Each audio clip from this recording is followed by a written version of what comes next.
by learning something new. Alrighty, so let's get started. Don't forget, I have a disclaimer. You can read it later on. Tonight's class is on sprouting, but we cover a little bit about greens and grass as well.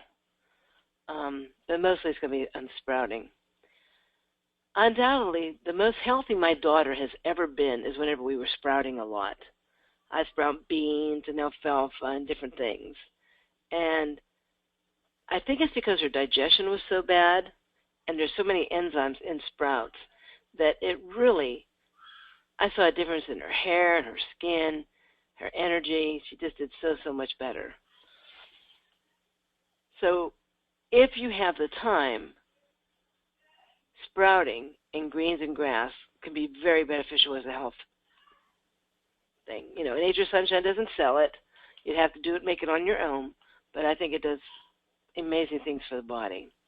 For one thing, it's very high in nutrition. Sprouts are very high in antioxidants, bioflavonoids, which helps with your immune system, minerals. You know, our body can produce vitamins, but it cannot produce minerals. If you don't eat something with minerals in it, then you live without those minerals. Proteins, trace minerals, and even though you just need a little bit of those trace minerals, without those trace minerals, they can cause a major problem with your health. There's this one gentleman that came to me, and he said, the doctors are going to remove my tailbone. I said, oh my, why would they remove your tailbone? He said, well, I was born with an extra bone in my tailbone, and it just hurts so bad I can't handle it. And this guy was probably around 60-something. I don't remember how old he was. And I said, so you've been living with this pain for 60 years? He said, oh, no. It's only been the last 3 or 4 years. I said, well, if why you are in pain is because you have an extra bone, you should have been in pain since you were born. And he just looked at me like, I never thought of that. And I said, usually whenever you have a sore tailbone, it is a lack of trace minerals. So we got him on ionic minerals, and the pain in the tailbone went away. And he didn't have to have his operation. So getting trace minerals, even if there's just a little bit in there, is extremely important. Most vitamins that you get in the store don't have trace minerals in them, but most sprouts have a lot of trace minerals. And then, of course, there's some vitamins. High in enzymes. And last week we talked about how important enzymes are for healing. They're the spark of life. They help you digest. They help you detox. They help you heal. Then you get, of course you have vitamin C. I don't know why I have vitamins twice here. But you get the chlorophyll. The green part is very beneficial. It's very good for cleansing the blood and building the blood. Building healthy blood. Matter of fact, someone once told me that the only difference between liquid chlorophyll and blood is that blood has an iron center molecule, while liquid chlorophyll has a magnesium center molecule. I don't know if that is 100% accurate, but I do know that people who are on chemotherapy or had been bleeding a lot or lost a lot of fluids, liquid chlorophyll can be very helpful. Another thing that's kind of important, like wheat. Wheat has a lot of beneficial things to it, but some people cannot tolerate wheat, even if it's not a hybrid, even if it's the old-fashioned red winter wheat. They cannot tolerate it. But if you take wheat, the old-fashioned red winter wheat, and you sprout it, when you eat it, the body treats it like a vegetable and not a starch. So you get the benefit of being able to release serotonin that you would with the starch, but a lot of times people with celiac can tolerate it.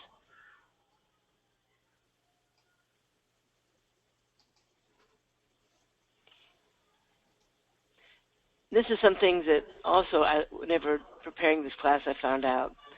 Broccoli sprout contains 50 times the amount of sulfur as the mature broccoli. So the real small, whenever it's real small, you have the same nutrients as you have in almost the whole plant. So you can eat this concentrated form of the plant. Wheatgrass is very close to blood also. It can help detox the liver, and it cleanses the blood. I don't like the taste of wheatgrass personally. If you put wheatgrass and you put something else in it, like an apple or a little bit of, or some people put beets in it with a little bit of honey, I can tolerate it, but just wheatgrass on its own tastes just like grass, or you imagine grass would taste like. It's not my favorite, but it's very good for you.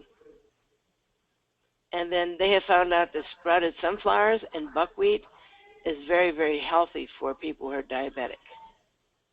So those are just studies that they're starting to come out with. 5-10 years ago, they had no studies. I think this is going to be the next big thing, is sprouting.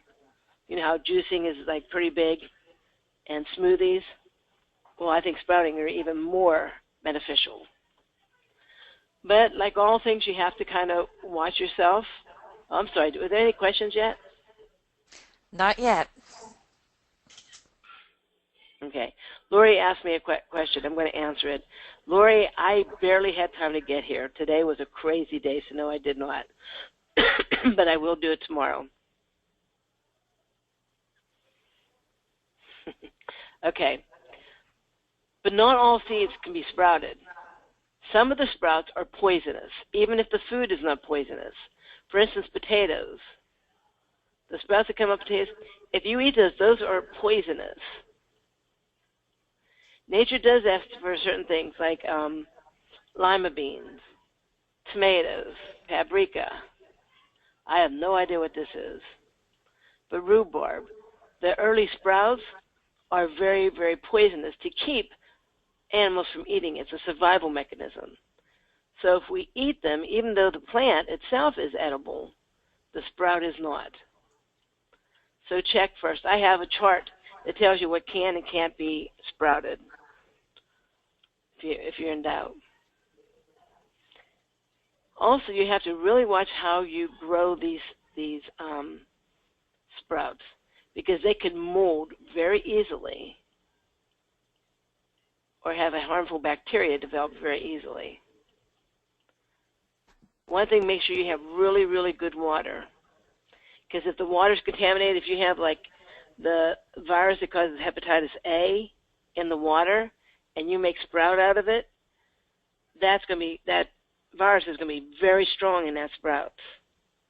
So I only would use reverse osmosis water when you sprout. Don't use bottled water either.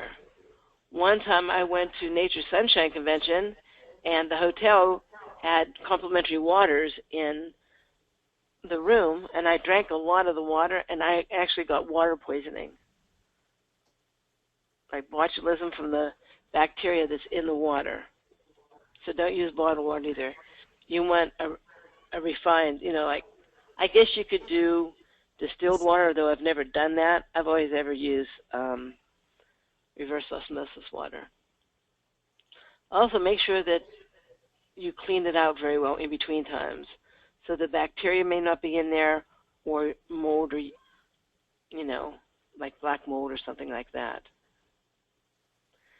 Another thing is make sure whenever you do these that you rinse, and I'll go through one by one the steps of doing it, but just make sure these three things are really important. Make sure you rinse it a couple times a day and drain it well. Make sure there's enough airflow, because if not, you can develop mold in there. Hey, Mary. Yeah? I think Cherie said that one that you wasn't sure of is an eggplant. Oh, I don't know. Yeah, I don't know about eggplant, yes or no. Okay. So I'm sorry, I don't know about the one for eggplant. And then Lori had a question here. What are the benefits of fenugreek? Do you mean as a sprout, or do you mean just in general?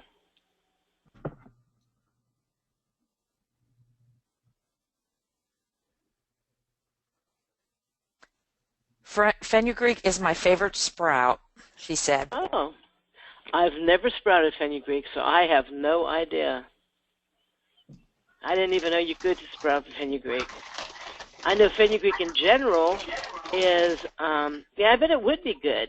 It would taste almost like a licorice, right? I imagine. I don't know. What does it taste like?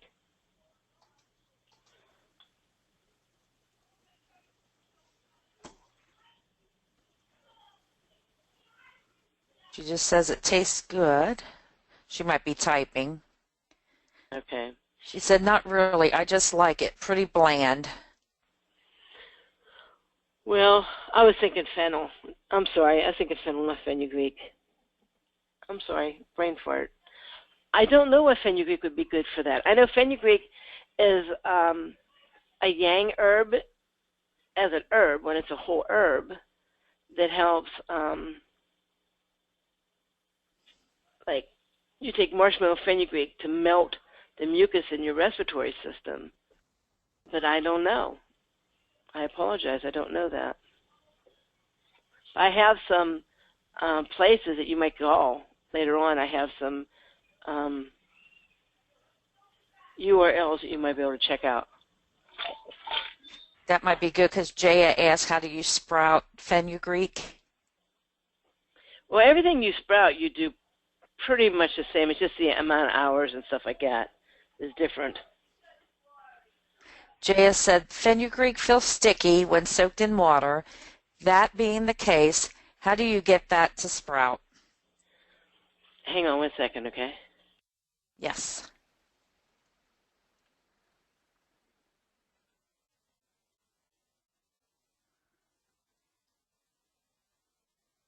I'm sorry about that. Fenugreek feels sticky when soaked in water. That being the case, how do you... I've never sprouted it. I apologize. Lori said, I soak fenugreek, then drain, rinse like other sprouts. Okay. Alrighty. Well, see, that... I'm glad they said that because I've never, ever sprouted fenugreek. Never even thought about it, actually. So let's cover a couple of these precautions, and we'll get into some of that a little bit more later on. Make sure that you get seeds that are meant for sprouting and not planting, because some seeds, whenever they're going to plant it, they'll put an insecticide around it to keep buggers from eating it so it can grow. So don't just go to the store where they have like corn seed or something like that and sprout that, because the chemicals on it can be very harmful. Also, if you get, I don't know why they do this, but sometimes they irradiate seeds. But if you do that, sometimes they won't sprout. Make sure there's no polish or coating with sapidin. And of course, non-hybrid, GMO, and non-organic. And I have sources later on to show you where you can get some seeds like that. All right, so first, rinse the seed really, really well. So you rinse it real well, drain it out, then you fill it up.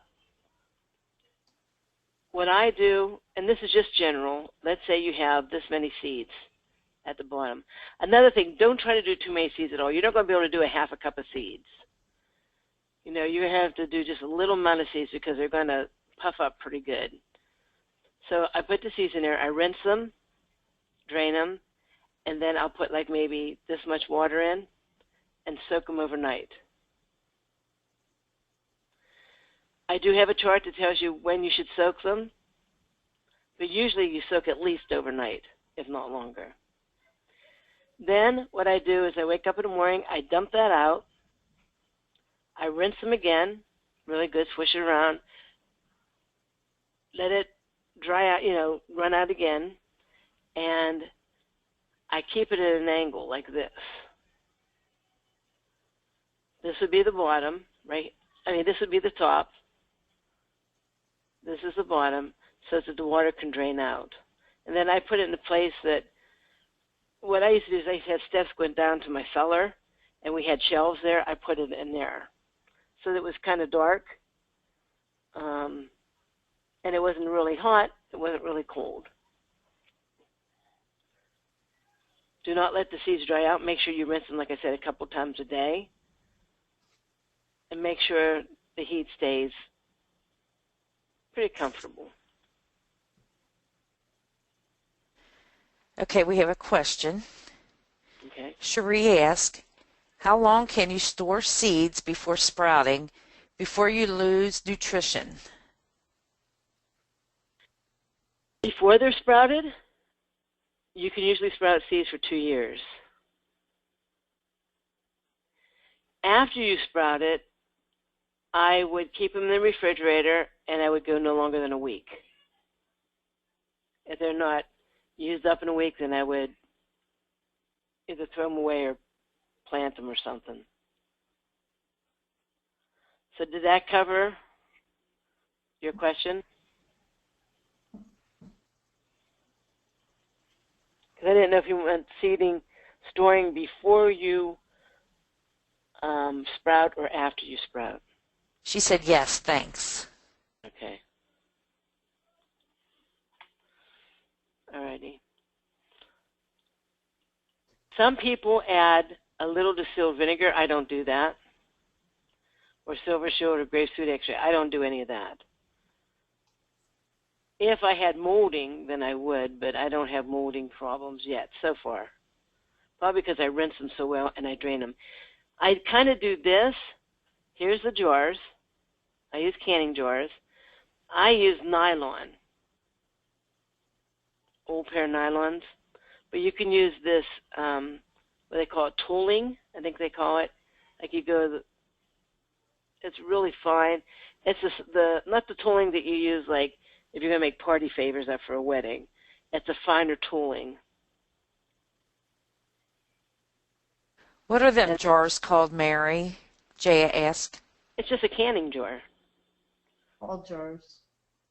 You could use a jar from your spaghetti or from jelly or whatever you want to use it from. Yeah, mason like the ball.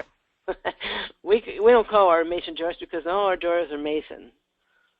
We sometimes, if I buy something like spaghetti sauce and my lid fits it, then that's what I can in.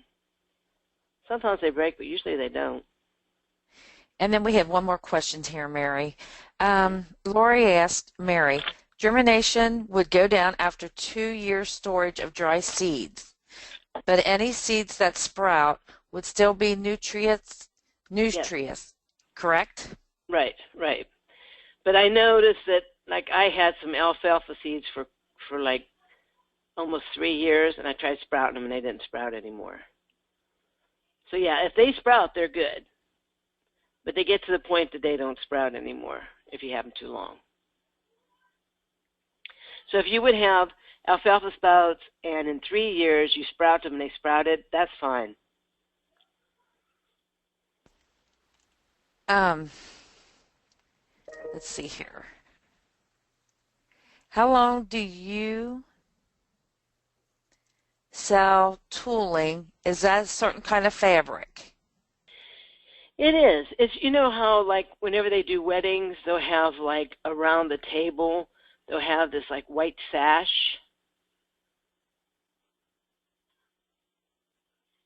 That they have around. That's what it is. It comes in, well, the ones that I saw are probably from here to here wide, and it comes in a long rule.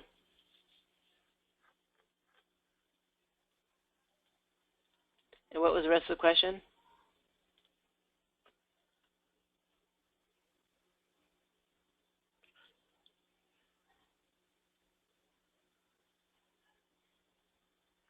Are you there, Sherry? Oops, I think you answered that. Okay.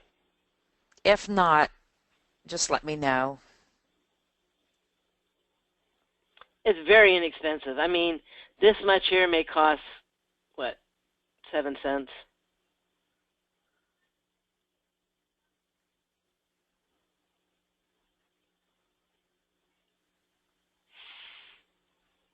Alrighty.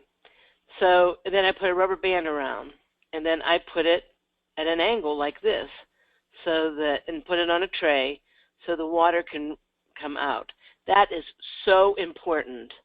This is probably one of the most important things to do, is this, to keep the mold from happening and have good sprouts. So keep it at least at a 45-degree angle. If you do it too much of an angle, then air doesn't get underneath it. 45-degree angle, I agree, is the best. Some people use hemp sprouting bags. You can buy those also. You can buy a whole kit, actually, but the kit's very expensive. I think the one time, this was a couple of years ago when I was looking at it, it was like $25 for a kit. I just use a pair of nylons and a rubber band.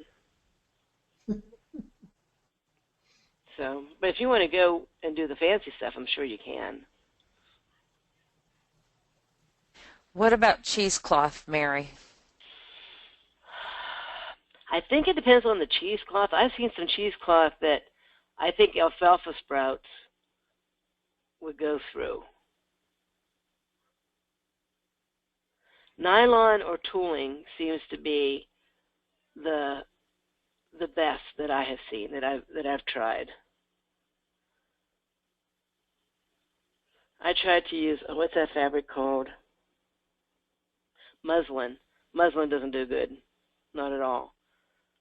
It keeps it too moist. So you can try it. If they mold or they don't sprout, then, don't do that again. The thing about this, you don't have to be exact. It don't have to be something fancy.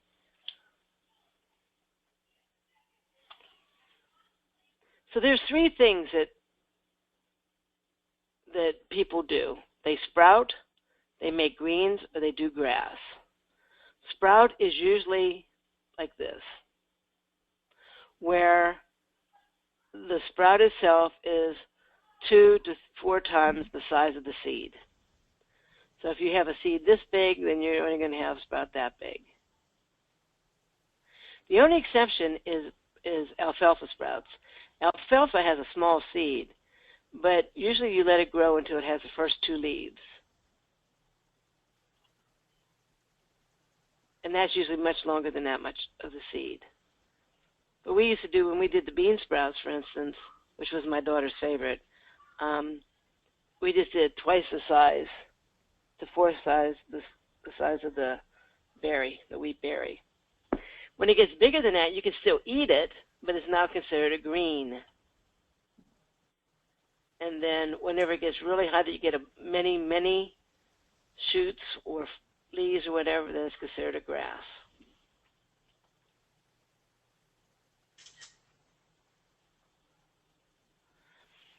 Okay. These are the things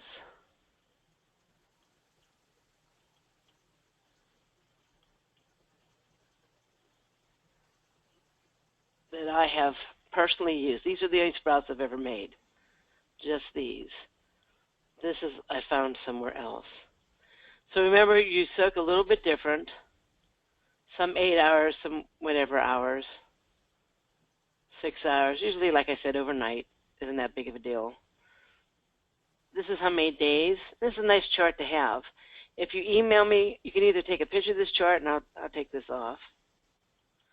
Or you can email me, and I will send you this chart if you want.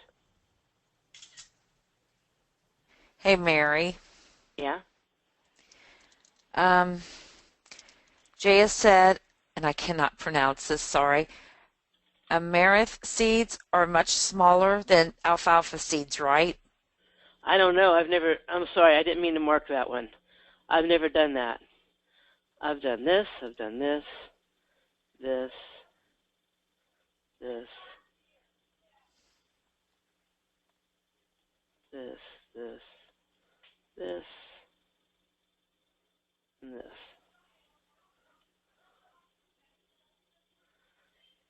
So I don't know. I've never tried those seeds. But I can just look at the difference here. Alfalfa.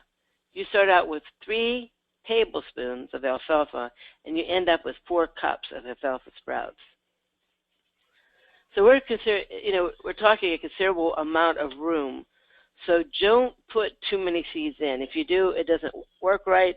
It'll mold on you. It's better to use 3 or 4 different jars if you want a lot than to try to put a lot in a jar. I found that out the hard way. Okay, Mary. JS said, can we use the normal flax, golden or brown, for sprouting? I have. So golden or brown, either one? Mm-hmm. I've used brown, but as far as I know, the golden you can too. But no, I didn't. I'm sorry, I haven't used the golden. I've used just the brown. And Joanne posted a link for some hemp sprouting bags. Oh, thank you. If you read them. And then Lori said, can flaxseed be sprouted? I've soaked it for recipes, and it turns sticky when soaked. Yeah, but that's why you have to rinse it like 4 times a day. Also gel-like, she said. Yeah.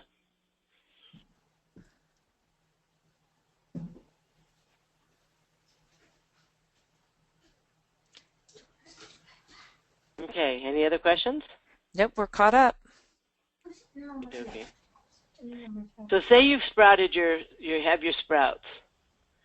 They say it can be stored up to 2 weeks. I usually do a week. After that, they start getting musty smelling. I don't like the smell of it, so I don't eat it. But they can get musty, moldy, and not good for you. So if that happens before the 2 weeks, I dump it. Rinse well, let drain, and put in clean jar with the lid on to refrigerate it. So after you have your sprouts, this looks like wheat alfalfa sprouts to me. But what you do is you rinse it really well, then let it drain, and then put it in the refrigerator with the lid on. Lori said, sunflower seeds are awesome sprouted. I'm going to try that.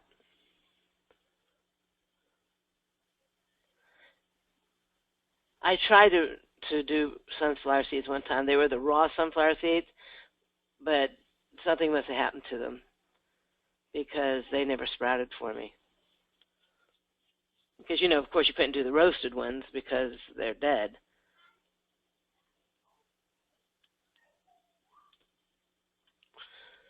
Okay, these are 2 companies, Mom's Sprouting Store and the Sprout People. And these are people that are very, very anti-GMO.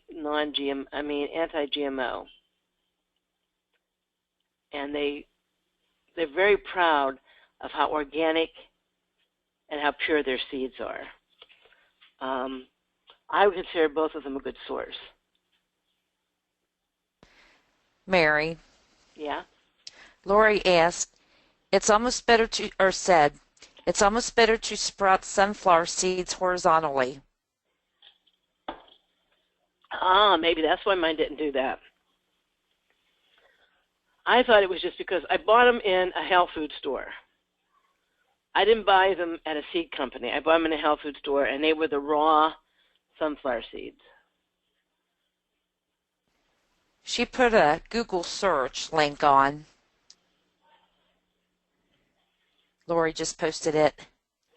Okay, let's see what it is.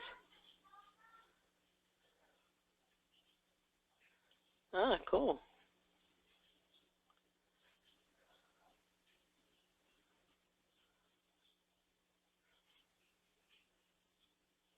That's another thing. See, these look like they're in a shell.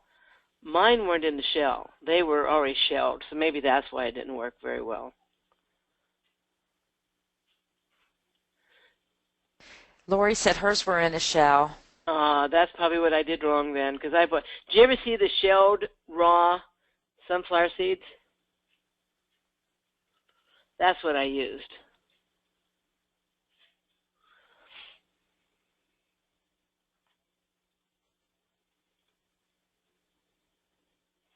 Okay, so now you have these sprouts. What do you do with them? My daughter literally would just put the sprouts in a little bowl, and when she was watching TV, she'd eat them like some people would eat potato chips. She'd just sit there and eat them. Some of them are that good. Some of them are a little strong, so you may want to put them in a salad. Or you could make, a natural grain bread with sprouts and tomatoes. I've also seen people put lettuce, tomato, sprouts, and then like little mayonnaise or something and fold it over and eat it like that. And these are the places where you can get some ideas on how to use sprouts. Skinny Twinkie, which makes you wonder why someone would advertise that they're Twinkie skinny. I'm not sure, but there you go anyhow. And Vitality Cycle. There's also something called acini bread, and this is how you make it. It's very close to Ezekiel bread, but if you're O blood type, I am told by someone who does it, who sadly lives in another country where I'd have them make it for me, that says that the more acini bread that you eat, the more normalized your weight is. So if you're underweight and you eat acini bread and you're O blood type, then you'll fill out the way you should. And if you're overweight, the more acini bread you eat when you're overweight, the more weight you lose.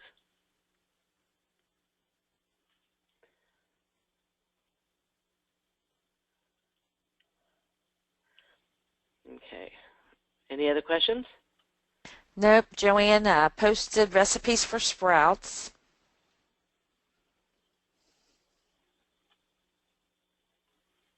Okay. Well, good. I really encourage you to do the sprouts. I know this is a very short webinar because there's really not that much to it. The benefits are, like I said, very, very impressive. You feel good on them.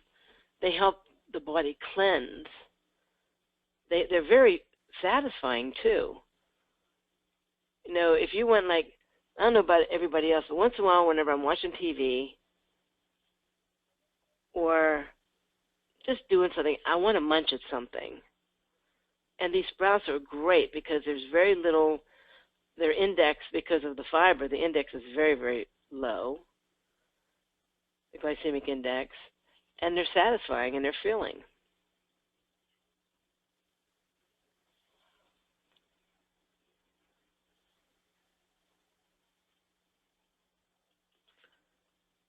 Does anybody have any questions? No. Anyone who sprouts, do they have any tips that I didn't cover? See, you want to look for this too. People who belong to the non-GMO project. Lori said the seminar is great. This will get me to start sprouting again. Well, good. But I really love them in salad. Salad's probably my favorite way of doing it. Yeah, these are good. Some pretty good salad. Some pretty good. I never did lentils.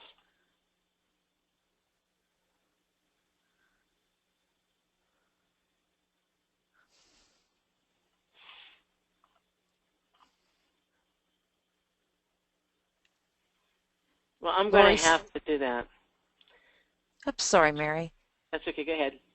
Lori said sunflower and fenugreek sprouts are wonderful to eat by the handful, by themselves.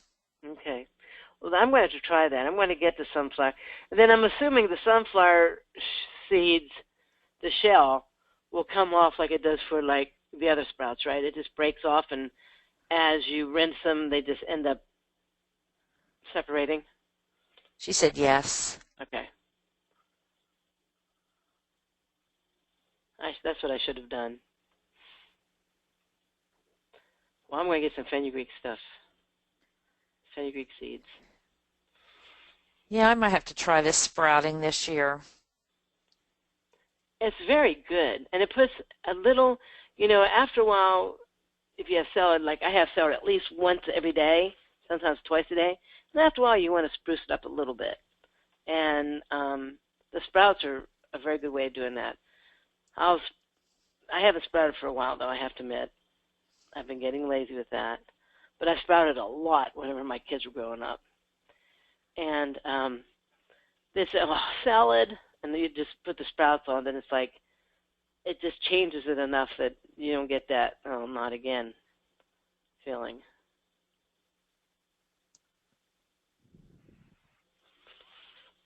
Okie dokie. If you have any questions, you can get a hold of us.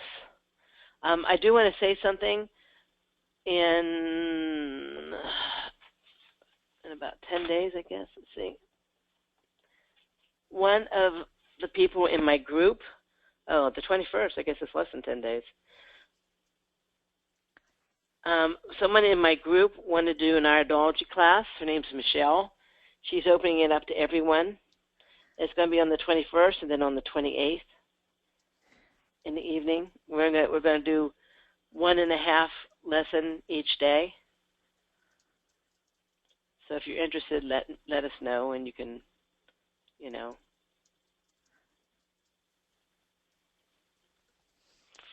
Okay, Cherie asks, do you always sprout in a darker room or cupboard? I always do. Now, whenever I'm making my grass, like I did make wheatgrass a couple times. And what I did for my wheatgrass, I guess I should have told you that. I got a flat. Do you know what a flat is? Like if you go to a store, a nursery, and you get a bunch of plants, they'll have like a bunch of things. They're in this big black. It's long and short. That's called a flat. I would put dirt in a flat up to about here. And then I would just sprinkle the weed on top, and I keep it watered. And whenever it grew about 3 inches, I'd cut it down. And that's what I would juice. So that I did right on my dryer, which was next to a window.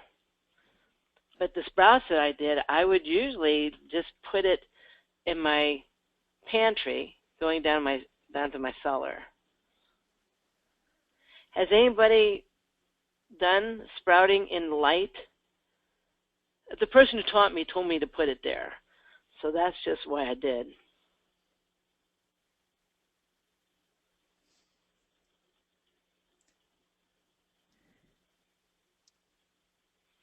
I haven't, but I have the jars underneath the cupboard in the back. If they weren't closed and convenient, I'd forget about it. I agree with you. It's very easy to forget to do them, to rinse them. Sorry, Mary, I was just getting ready to read that. No, I'm and sorry. Then, no, you're fine. I was reading this other. Jaya had asked, sure, do we have mail for April 21st, 28th webinar links, or will they be posted on your website? No, I'm not going to put it on my website, but I can put it on my Facebook. So it'll be in my Facebook group, the link to join. Let me see. Lori said, some sprouts, when complete, it's good to have in the light for a day for chlorophyll. I can't remember which ones. Okay. See, I've never done that. But I don't know why. It's just because the person who told me how to do it just told me to keep it in my pantry. Yeah, there's only 5 people right now going to be in that class. It's going to be a very small class.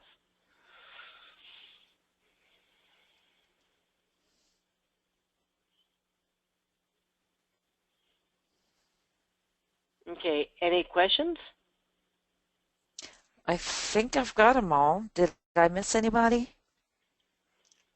Well, thank you, Sherry, very much. And thank you, Joanne, for the links. I really appreciate it. And I encourage you to do this because, again, the nutrients sometimes is up to 50 times the amount that if you ate the vegetable itself. So it's definitely worth your while.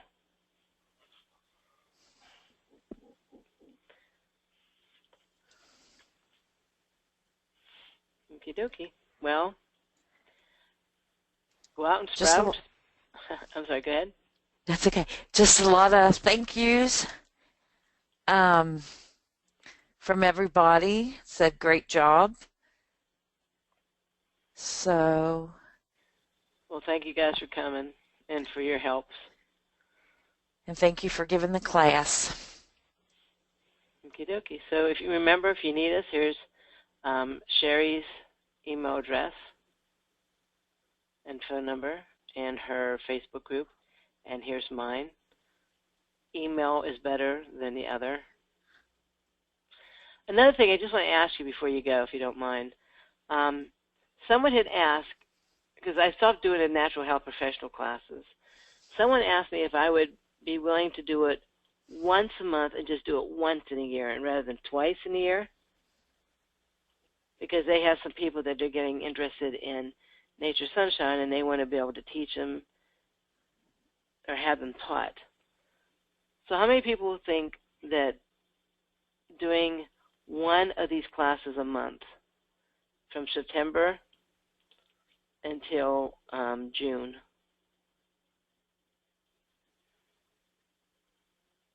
Did you say your weekly classes, Mary? No, just this one, this natural health professional class. The one that I'm going to do my same classes twice a week next year. So those two I'm going to be doing still. As long as there's 10 people that show up, I'm going to be doing them until I'm like 200 years old, or maybe until I could still speak and make sense. But I'm talking about the natural health professionals. I stopped doing them. I was going to stop them altogether. But someone said, wait a minute, why don't you just do one a month rather than like I was doing 2 or 3 classes a month. So just think about it. If somebody, there's Saturday classes and I do charge for them. Joanne said that. I think that's a great idea. Well, if we get a couple people saying that they think it's a good idea, then I might do that.